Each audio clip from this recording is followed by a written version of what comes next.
सभी साथियों को मेरा नमो बुद्धाय, जय भीम, जय मूल निवासी। साथियों, कल मैं फेसबुक पर वावन मेश्राम जी जो ईवीएम भंडापोड़ परिवर्तन यात्रा पार्ट 2 चला रहे हैं, तो उनका एक भाषण सुन रहा था। तो जिसमें उन्होंने बहुत सारे सबूत दिए, जानकारी दी, और उसमें उन्होंने इंजीनियरों के बारे में भी बताया कि इंजीनियर कहते कि भाई ईवीएम में गड़बड़ नहीं होती है। तो उनको भी लताड़ने का काम वावन मेश्राम जी ने किया। तो इसी से जुड़ा हुआ एक किस्सा मुझे याद आया।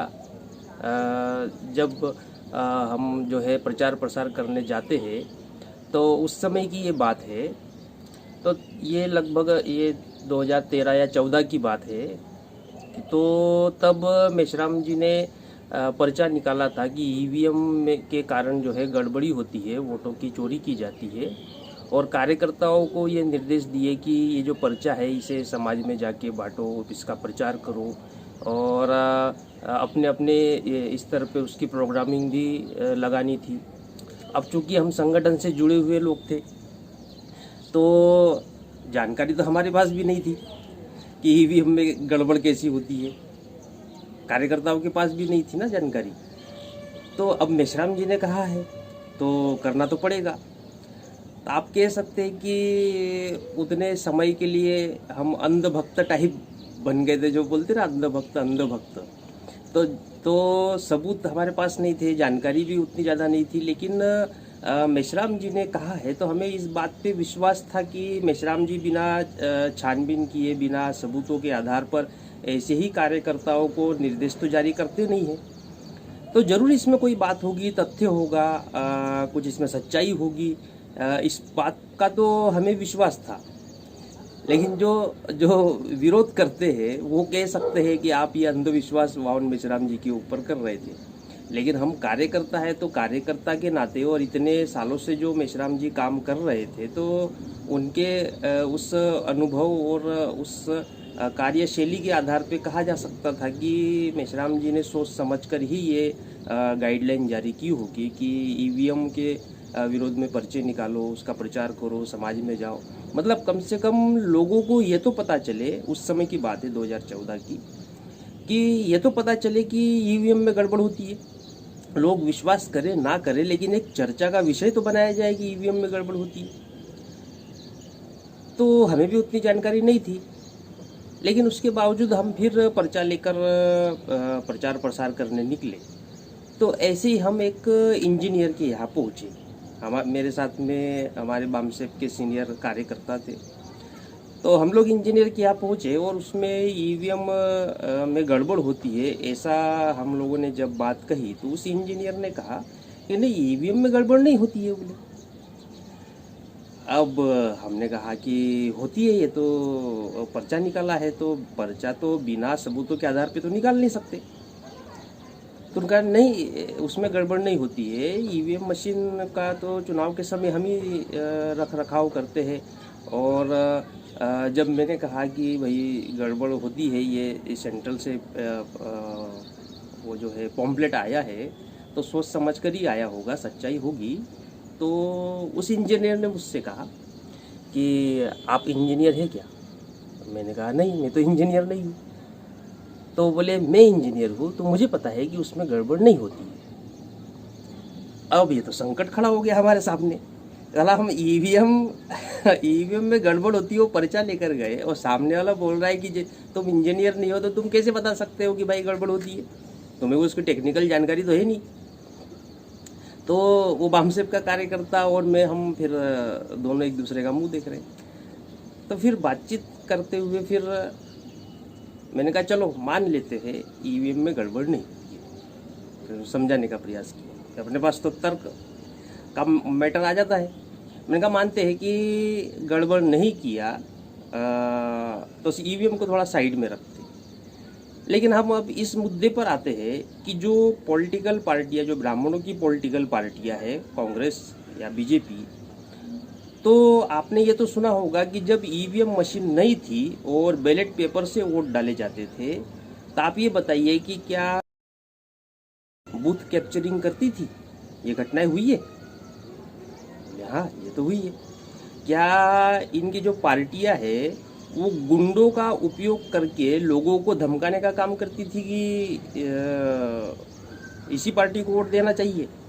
बोले हाँ, ये भी होता था। फिर लोगों के वोट दूसरे तरफ, यानी बहुजन जो छोटी छोटी पार्टियां बना के रखे थे, क्षेत्रीय पार्टियां उस समय बन रही थी, तो उन क्षेत्रीय पार्टियों को या बहुजनों की जो छोटी मोटी पार्टियां, उनको वोट डाइवर्ट ना हो, इसके लिए वोटर्स को लालच देने का भी काम किया जाता था। तो बोले हाँ, ये भी होता था।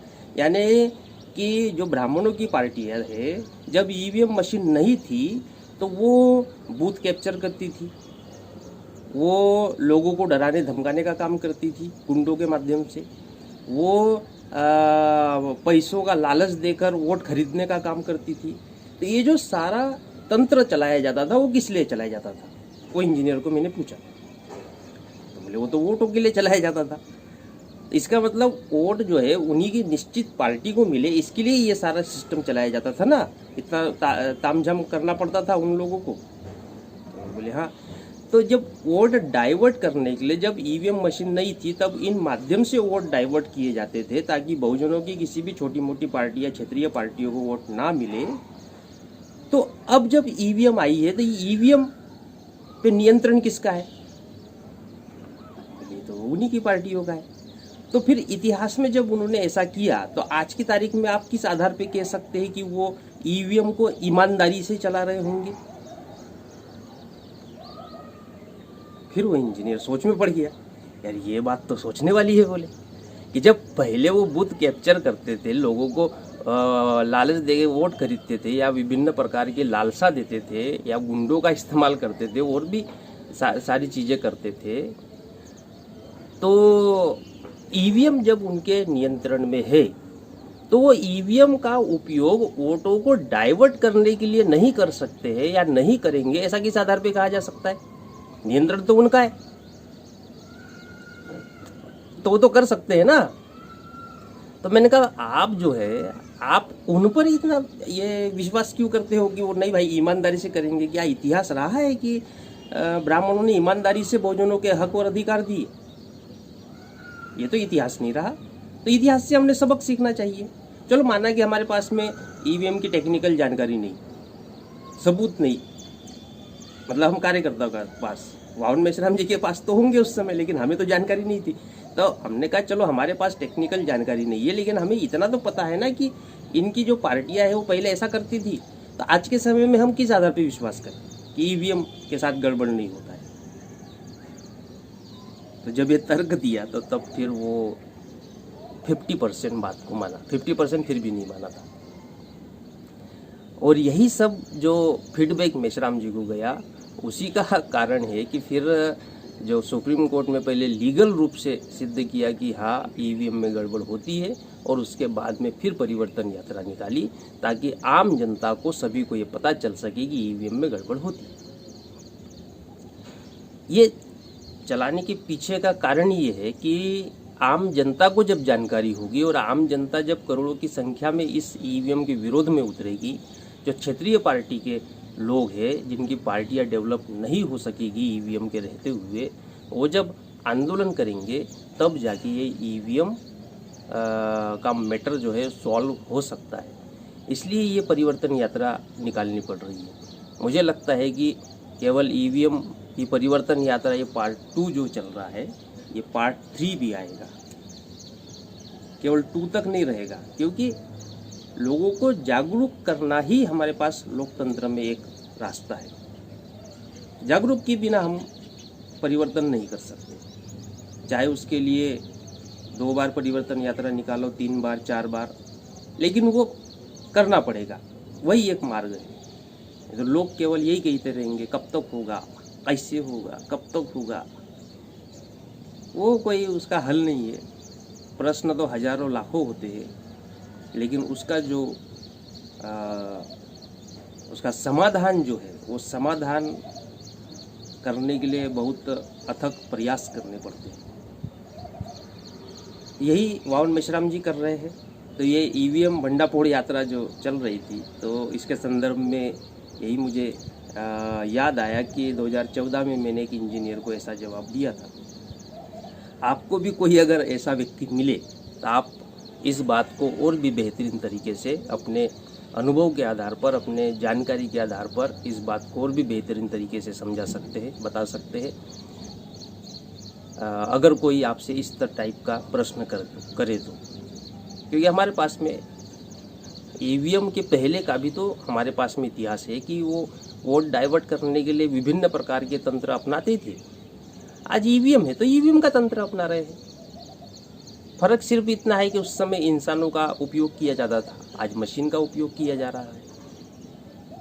लेकिन वोट डाइवर्ट तो, और फिर दूसरी बात है कि वोट डाइवर्ट तो करना ही पड़ेगा ना भाई। लोग जो है वो जागरूक हो रहे थे, तो जब जागरूक हो रहे हैं तो वो ब्राह्मणों की पार्टियों को सपोर्ट नहीं करेंगे। जब सपोर्ट नहीं करेंगे तो किसी ना किसी पार्टी को, दूसरी पार्टी को तो करेंगे। तो फिर किसको करेंगे? तो बहुजनों की किसी ना किसी पार्टी को करेंगे। और बहुजनों की अगर किसी भी छोटी मोटी या क्षेत्रीय पार्टियों को भी सपोर्ट करेंगे तब भी ब्राह्मणों की पार्टी के लिए तो खतरा है ही। तो वो क्यों चाहेंगे कि उनकी पार्टियां खतरे में पड़ जाए? सिंपल सी बात है। और अगर वो ईमानदारी से कर ही रहे होते या गड़बड़ नहीं होती तो हम तो कब के बहुजन समाज के लोग शासक बन गए होते। तो इस वीडियो के माध्यम से मैं यही बात आपके सामने करना चाहता था। सभी साथियों को मेरा नमो बुद्धाय, जय भीम, जय मुनिवासी।